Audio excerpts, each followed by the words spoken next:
ദീർഘകാലമായുള്ള ഉപരോധങ്ങൾ ഇറാനെ തകർത്ത് തരിപ്പണമാക്കി.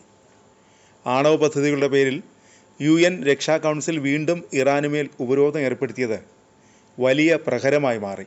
രാജ്യം വലിയ പ്രതിസന്ധി നേരിടുകയാണ്. UN മേൽനോട്ടത്തിൽ നടത്തിയ ചർച്ചകൾ പരാജയപ്പെട്ടതോടെയാണ് UN രക്ഷാസമിതി ഇറാനുമേൽ വീണ്ടും ഉപരോധം ഏർപ്പെടുത്തിയത്. ഇറാനെതിരെ US ഉപരോധം ഏർപ്പെടുത്തിയിട്ടുണ്ട്. ഈ ഉപരോധത്തെക്കാൾ ശക്തമാണ് UN ഉപരോധങ്ങൾ.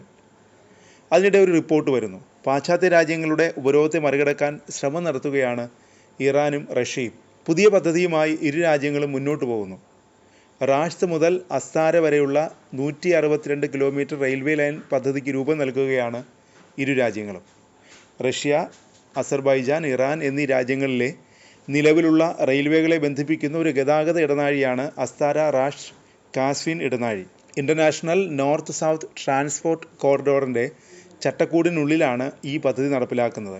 Russia, Azerbaijan, Iran, India എന്നീ രാജ്യങ്ങളെ ഒരുമിപ്പിക്കുകയാണ് പദ്ധതിയുടെ ലക്ഷ്യം.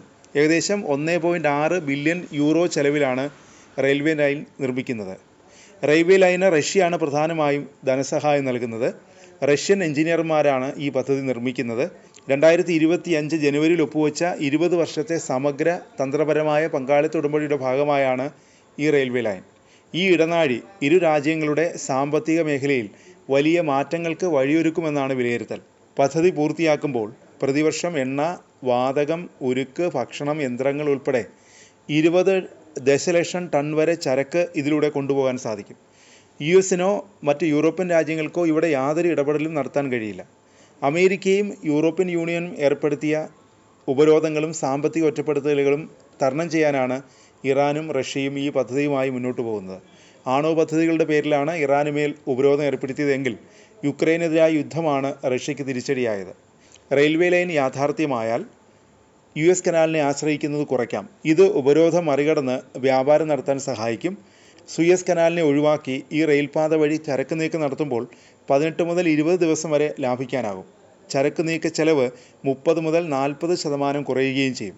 റഷ്യയിലെ സെൻറ്റ് പീറ്റേഴ്സ്ബർഗിൽ നിന്ന് മുംബൈയെ ബന്ധിപ്പിക്കുന്ന പദ്ധതിയാണ് INSTC. ഇന്ത്യയും റഷ്യയും ഇറാനും 2000-ലാണ് പദ്ധതിക്ക് രൂപം നൽകിയത്. റഷ്യ വഴി വടക്കൻ യൂറോപ്പിലേക്കുള്ള ചരക്ക് നീക്കത്തിനും ഈ പദ്ധതി സഹായകരമാണെന്നത് ഇന്ത്യക്ക് നേട്ടമാണ്. Armenia, Azerbaijan, Belarus, Bulgaria, Kazakhstan, Kyrgyzstan, Oman, Syria, Turkey, Turkmenistan, Ukraine, Georgia, Uzbekistan തുടങ്ങിയവയും പദ്ധതിയിൽ പ്രാഥമിക ഘട്ടത്തിലുണ്ടായിരുന്നു. റഷ്യയിൽ നിന്ന് ഇറാനിൽ ഇന്ത്യയുടെ നിയന്ത്രണത്തിലുള്ള ചബഹാർ തുറമുഖം വരെ നീളുന്നതാണ് പദ്ധതി.